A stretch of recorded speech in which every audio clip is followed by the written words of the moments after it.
Hello and welcome to Strongly Curious. Today's another episode in the segment of Curious About Culture. In this episode, we talked about the traditional Hammam, the blue city of Chefchaouen, the interesting tablecloth tradition in Morocco, and much, much more. Enjoy.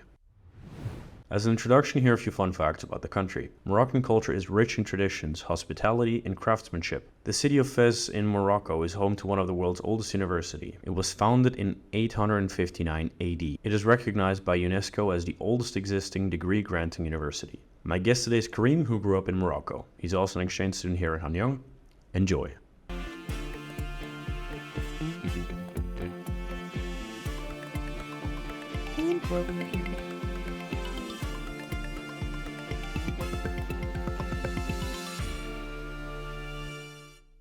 How come you're in Korea? Okay, so actually, as you know, I'm Moroccan. So my hometown university is in Ifrane, and my university is kind of following the American style, the American program. So I had to do an exchange. Okay. I wanted to go somewhere where, to be honest, no one could follow me, you know. I wanted to feel this change, to grow within the experience. And Korea is a nice country. It's a safe country, and it's kinda affordable. So I went for it. Okay. Nice.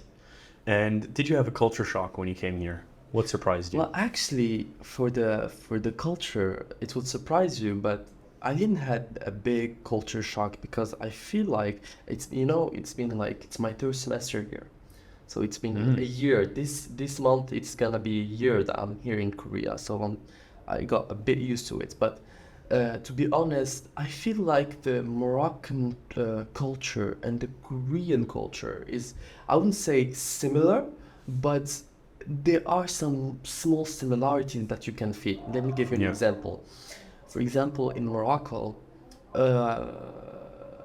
when you have in an average family, the parents doesn't leave their son or daughter free.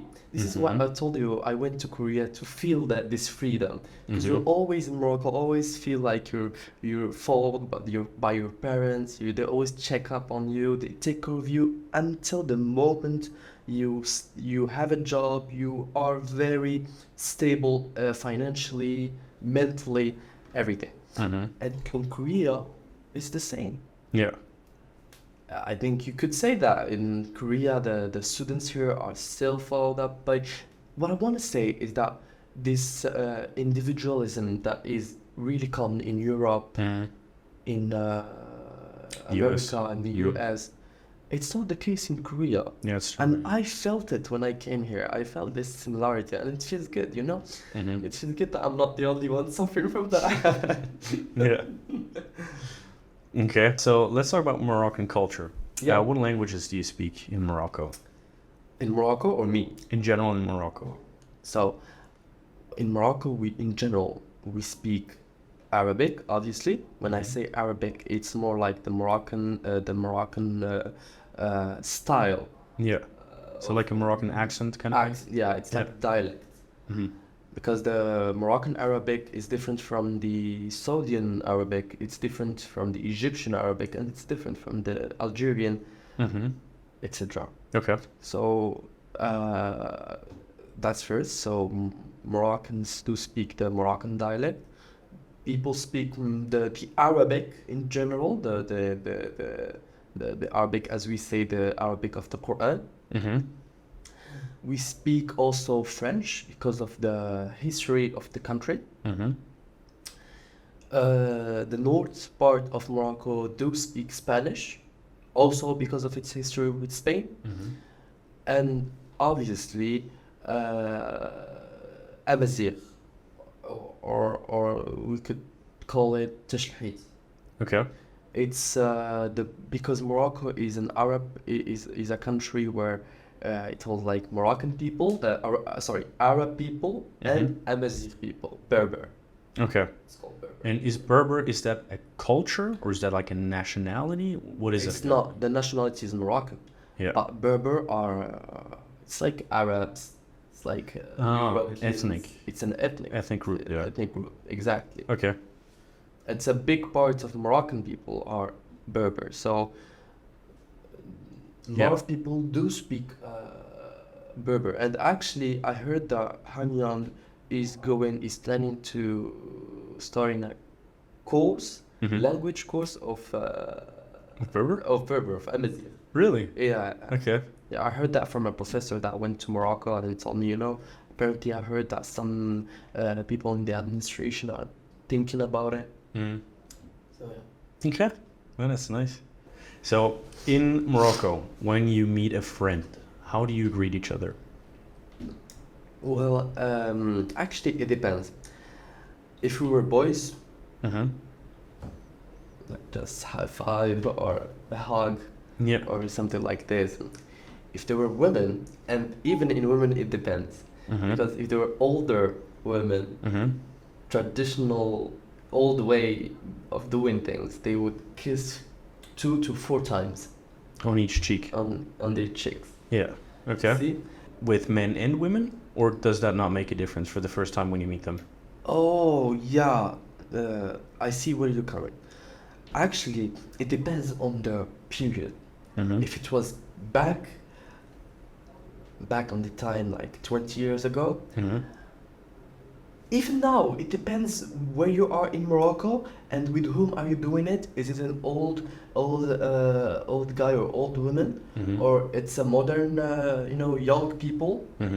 But let's say, for example, we're doing it with old people.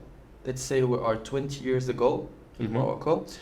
Men should not touch women. Yeah. So you just say hello 1 meter away. Okay, but no handshake. No nothing. handshake, nothing. Okay. Yeah, it used to be like this in the old days, and what is it now? What is it like now? Well, I was saying, like, now with the new king, because it's a monarchy in Morocco, we have a king. Other sides of everything, it's not like European kings. And as I said, now with the new king, a new, like, a progressive one, he gave more freedom to women, which means they don't have to wear hijabs anymore. It's like their choice. Okay. They are more equal with men. I would say they are definitely equal, but they are more equal back if we compare it with To earlier. Yeah. Okay. So what else would you say has changed? Is there like the dress code, for example? Did that when you said with the hijab earlier, was it like the law even for the women to wear hijabs? Well, let me tell you. In a country where there is a king that decides of everything, it's like whenever you have a new king, the country change totally depending on how he thinks and how he behaves and what he believes in, so on and so forth. So, and let me tell you, all the kings I know from Morocco, I knew from history, from stuff, they all were loved by the people. However they were, it's not propaganda. I'm saying like real love. They always had this, how do I say it? The word sacred relationship. Yep. Okay, so the king before this one, his father, was more of a conservative. It's more of like, let's follow a little bit what Quran is saying, so that if you wanna meet a girl, you can meet her in a cafe or something, but you should be respectful. You cannot hold her hands. She should be wearing hijabs. You cannot kiss her on the street. You see, so you can meet her, but you can't do these things. You should be respectful. Nowadays, you can do whatever you want. I mean, no one is talking to you. It is in the law. You can't do this in the law, but no one is talking to you. Okay, so no one is gonna say anything that it's bad or... No. Okay. Nice. Thank you. Okay. Then one thing I found that apparently is a big thing is the hammam. Oh. Could you please explain what is hammam? Oh my God, I miss it. Hammam. The hammam, I'd say it like Yeah, we say. please. The hammam is what? So I had this problem with Korean people. Whenever I told them the hammam, I miss the hammam, they said, "What? Don't you have a shower in your house?" I'd say, the hammam is like a sauna. Mm-hmm. Okay, that you go, you pay for it, Mm-hmm. pay like an entrance fee. You go there, you enter into a room where it's so hot and sweaty. It's a sauna. Mm-hmm. Okay, Yeah. so you stay there for 10 to 15 minutes. Mm-hmm. The professional stays 30 minutes. Mm-hmm. And the point of it is that you need your skin need to get sweatier, Mm-hmm. so that when you get out of it, there is a man, we call him Ksed. Okay. We call him Ksed. This guy, he takes like I don't know what is it. Sponge. A sponge, yeah, Yeah. a quite hard one, okay? Okay. And he Scrubs you down. Yeah, he scrubs your skin until all the bad, the Toxins. toxins go out of you. Okay. And I miss it actually. It's a tradition that not many people nowadays do in Morocco because it hurts a bit. Mm-hmm. But I got used to it with my father. He used to take me to hammam every Sunday. Okay. So that's what hammam is. And when Okay. you're done, you shower, Yeah. you do your shampoo and stuff, Mm. and you go out. Okay. You change, have a drink like juice or water, whatever, Mm. in a waiting room, and then when you feel good, you can go. Okay. It's like a spa. It's Okay. like a spa. very very spa of Morocco. It's the Okay. same.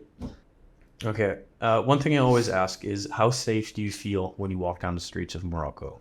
Okay. Well, again, it depends where, when, and with who. Uh-huh. The question is, are you safe in Morocco? I would answer yes, you are safe. Mm-hmm. But wherever you are, you should be careful. I'll tell you this. In Morocco, as a man, you're safer than a woman. Mm-hmm. But a woman is safe too. But still, there are, for example, I'll give you the example of my hometown city. Mm-hmm. For example, in Casablanca, there are places that me as a man, I don't go there. Okay. You see, so let's not even talk about a woman. Mm-hmm. And at night, there are a lot of drunk people. There's people that smoke weed or hash. Not even hash. It's a Moroccan thing. So you should be careful. And as for you, for someone who is a tourist, a foreigner, I would say the better would be if you are not alone, so with other tourists, be good.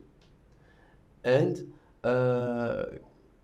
if you are with a Moroccan local person, that would be Even perfect. better, yeah. Even better. It's the same everywhere. Yeah, that's true. Okay. But I'm sure if you go to Marrakesh, it's very known, to Chefchaouen, the Blue City, Casablanca, Rabat, the capital, you will be safe. But the danger I'm talking about, it's not like a danger, physical danger, but you might get scammed. You're scammed. Yeah, the Moroccan, how do I say it? The commerciants. Mm-hmm. The merchants. The merchants, I'm Yeah, sorry. it's okay. Mixing French and English. The Moroccan merchants might scam you if they see that you are European or American or whatever they see. So it would be better if you have a local. If they see a local with you, they would be there. Yeah. Yeah, but that's, like you said, it's really everywhere in the world. Exactly. Like that, especially in tourist places. It's always better to have But local with you. what I want to say is that you won't get shot. Yeah. You see, there's no gun in the country. Okay. So guns is no problem. So you're safer than in the US. Yeah, I believe I would that. say you are really much more safer in Morocco than you will be in the US. Okay. Okay. What's it like with like camels? Do you see them walking around town, or is that like a... Oh my god.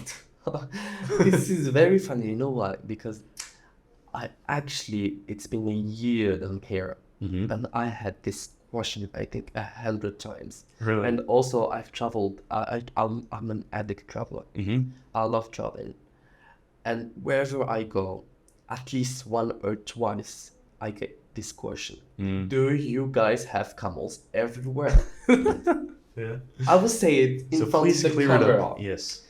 Morocco is a really modern country. Mm-hmm. We have camels, obviously, like we have other animals, Mm-hmm. but in zoos or in the places where you usually find camels. So like in the desert. In the desert, for example, Yeah. we have a desert, so we obviously have a lot of camels. Mm-hmm. Well, I don't have a camel. I don't take a camel to go to school. You know, I didn't expect that anyway. I would have expected maybe like No, in but some towns they use like horses to transport stuff, so it might be the case that you can use a for camel as well. horses, for horses, it's different. For horses, for example, in Casablanca, there are some part of the city where people use a donkey or a horse Yeah. to just like move in the market, just like move like vegetables from one place to another, or but it's not like he's having a taxi or it's like Yeah, no, just for transportation. exactly Of goods, because they don't have like enough money to buy a car or to buy a bike, so they have it's usually like rural people that do Yeah, this. that's So it. it's people from rural zones that come to an urban zone. They have a lot of animals there. They take like a donkey or a horse. They bring it to the city, and they use it for transportation or for whatever. That's really not. Okay. Then one thing I found is apparently what Morocco is famous for is the Blue City. Could you please tell us about it? What is that like? Well, the Blue City is Chefchaouen.